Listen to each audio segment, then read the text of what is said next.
Hey guys, I'm Kyle Johnston. We're here at Haak Vineyards and Winery. I think the last time you saw me, I was at Texas Wine Company, but some partners and I actually took the winery over last summer. We've made a lot of changes over the last year. We're excited to share those with you. So let's go. We're in our patio tasting room right now. This connects to the older tasting room. We've renovated both spaces. This was an exterior patio. We've enclosed it. It was only able to be used about 4 months of the year. We're sports guys, you know, the ownership. A lot of the guys play Division I football. Case is in the NFL, he plays for the Browns. So we wanted to create a space that we wanted to hang out at, but still maintaining the winery feel, what you would expect from a wine tasting room in Fredericksburg and Napa. You know, we've got a lot going on, and we're excited to share that with people that haven't been out here before. These are Napa wine stations. We took over in July. We had to get creative with wine tastings, right? Everything's going to be contactless. We settled on the wine stations, and they've been a huge hit. We have tastings at the bar, or you could choose to do a self-guided tasting. How this works is real simple. You get one of these cards, insert it, and select one of 3 different pour sizes. You get 1 ounce, 2.5 ounce, or a 5 ounce glass. So I'm gonna have the Jaquez Madeira. Why wouldn't I?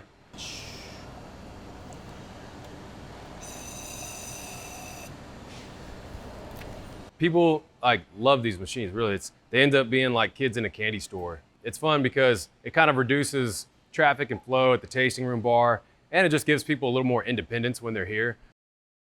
The last time that we were together, I was at Texas Wine Company, and I still have a really great relationship with those guys, Andy Timmons, Frank Garza, Chastity, and we actually still do a lot of business together. An opportunity came up with Haak Winery and Vineyards, and this is my home. And the goal for me was always to come back home and make wine.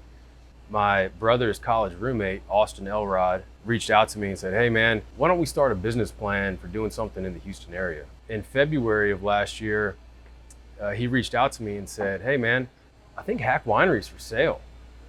And on top of that, my history with the winery, my grandfather was best friends with Raymond and Gladys for 60 years before he passed away in 2018. The winery opened in 2001. I was here that day giving tours in an oversized blazer with frosted tips. It's just kind of, you know, crazy to be back here now. I mean, it's honestly, it sounds cheesy, but it's like a dream come true. This was a way to leave the winery almost the closest thing to family. For anybody that runs a winery knows it's a lot of work, and they were just ready to retire. The other side of the ownership, who we wouldn't be here without, is Troy Kyle, and then also Case Keenum. Case, you may recognize that name. He's set all kinds of NCAA records at U of H. Austin was his backup quarterback, and so that's kind of the connection there. I got to know Case while they were all playing at U of H, and you know, we've kind of stayed in touch over the years. They were always kind of fascinated in the wine industry. We wanted to create a space and renovate a winery that has a well-known name, built up their brand over the last 20 years. You can't talk about Blanc du Bois or Madeira without mentioning Haak Winery. Our goal as an ownership is to take what Raymond and Gladys have built and expand upon it. They were doing about 5,000 cases a year. We want to bump that really to 25,000 within the next 3 years. The other thing that we really want to do is just create an atmosphere for people to be able to come out here and enjoy wine, enjoy their friends, enjoy the food, a casual atmosphere with a trendy vibe. And part of that is what we kind of want to do with the watch parties during football season. Bring your pets and your people out and just have a good time. We've got a full kitchen Thursday to Sunday. One of the things we realized pretty quickly, pretty early on, is that we were going to need more space, not just for a tasting room, but for production. That's kind of the next phase. We're nearly complete on our production expansion and case good expansion, which I can show you that here shortly. We are in phase 3 of the Haak expansion. This space is going to be used for predominantly case goods and also like empty glass. Any sort of packaging inventory that we have is going to get moved over here. We'll have some space for extra tanks as well. I know my production team is excited about this. It's going to be fun. It's going to really take Haak to the next level. I'm I'm Barbara Lecuona. I am the winemaker for Siboney Cellars. We're located in the beautiful hill country of Texas, and we are on our new estate property building our tasting room and our production facility, and we've just recently planted our first block of vines. We have planted Merlot, which we are excited to be producing in the Texas hill country. Siboney is going to be an estate winery, which means we grow our own grapes on property. We do all of the fermentation, cellaring, barreling, and blending here, and then we will go to bottle here. That creates an estate wine. And we will do that with our 4-acre Merlot block that's just behind us here on the terrace. And then we'll add another 6 to 10 acres in the next couple of years. We'll include more Bordeaux varietals. That's going to give Barbara a really nice selection to choose from. We began making wine in 2017, and we've been producing wine every year since then. Very small volume, about 500 cases per year.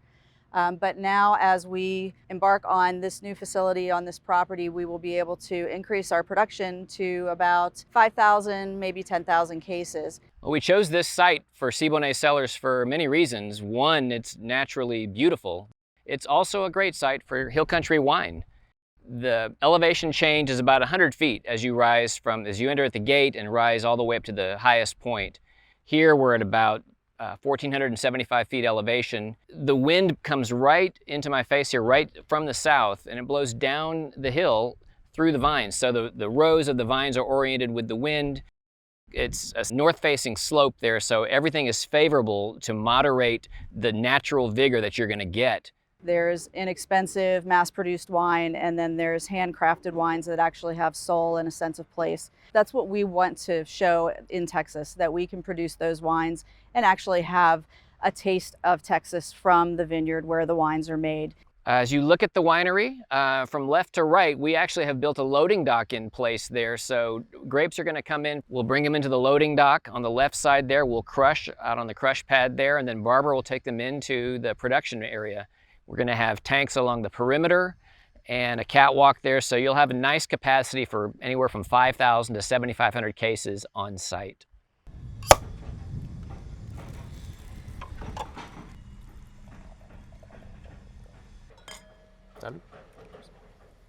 When we first met, obviously it was we had a common interest in wine and understanding more about wine.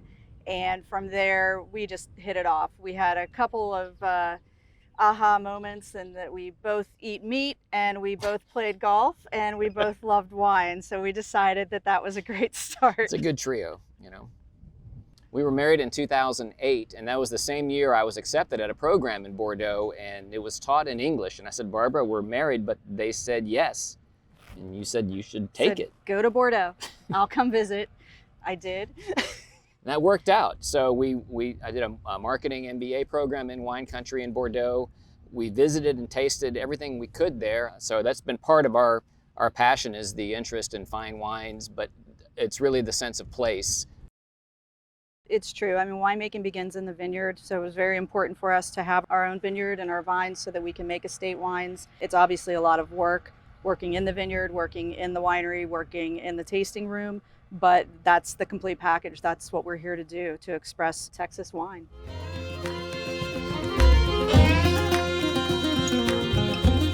So we're down here in our wine cellar. This was our first project when we took over, but we wanted to do something really unique and surprise people when they come down here. We put in the cherry wood ceilings, cherry wood cabinetry. You can see behind me some of the Madeiras from the last 10 years, 20 years really. I mean, this is a 2003 Jaquez Madeira. In 2005, they put a clause out that said, unless the wines are being made in Madeira, you can't label it as Madeira. So it was really important for us to be able to retain that when we took over. So we're the only winery in the state that can produce a Madeira wine and label it Madeira. Part of the logic behind renovating this space was to create an atmosphere for our Winemakers Select members, a place that they could come down here and enjoy, have access to their wine through their wine locker, and then we've got the Love Sack furniture for them to lounge and hang out, bring friends down and really wow them coming down here, because it's just not something you expect out here in Santa Fe. We're in the Haak Vineyards and Winery Blanc du Bois Estate Vineyard. We've got about 3 acres planted here. It's our flagship grape variety that we grow and make wine out of here. One of the things we want to do is educate people about hybrid varieties, why we grow them down here, as opposed to the Vitis vinifera varieties that a lot of people are more familiar with, like Cabernet Sauvignon, Merlot, Tempranillo, Chardonnay, Sauvignon Blanc. All those things do not grow down here. We resort to varieties that survive. We have our own set of problems growing grapes, separate from what the high plains look at. They get hailstorms, we get rain every day. We have 100% humidity right now. So downy mildew, powdery mildew, those are things that we battle every single year. Again, this is a lifestyle. This is what we want to do. Growing grapes, making wine, enjoying it with our friends and family. And even though it sucks sometimes, we also love it. We harvested this vineyard back on July 17th. So that's why there is no fruit. It's starting to, you get some of this secondary, tertiary type growth. So that's some of the greenery that you are seeing. But it's basically starting to go into senescence, which is leaf fall. It's starting to move nutrients that are in the leaves back down to the roots and getting ready for the hardy winter that we have in Galveston County. We want to fertilize, make sure these things are tucked away properly going into the dormancy, and hopefully we can get a solid crop next year. We got about 1 ton off 3 acres this year. Welcome back to Texas Winemaker Cribs. I'm your host, Kyle Johnston. We're at the Haak's original house. This is the 3-bedroom house on my left, and then behind me we have the bridal suite. These can be found on VRBO, also Airbnb, or you can book through our website. These are available for guests to stay at. We wanted to do these renovations, one, because we have a lot of weddings on the property. The bride and groom, they've got family coming in from out of town. We need a place to stay. This is now part of some of those wedding packages where they can opt to stay in the house. Bride and groom can stay in the bridal suite that night of the wedding. If you're looking for a romantic getaway, a stay on the vineyard, access to wine and live music every night, look no further. Haak Vineyards and Winery. Go to our website, look us up on Facebook. We've got these places to stay. They book up fast, so get on there, reserve your spot, or call me and I'll make sure you get a spot.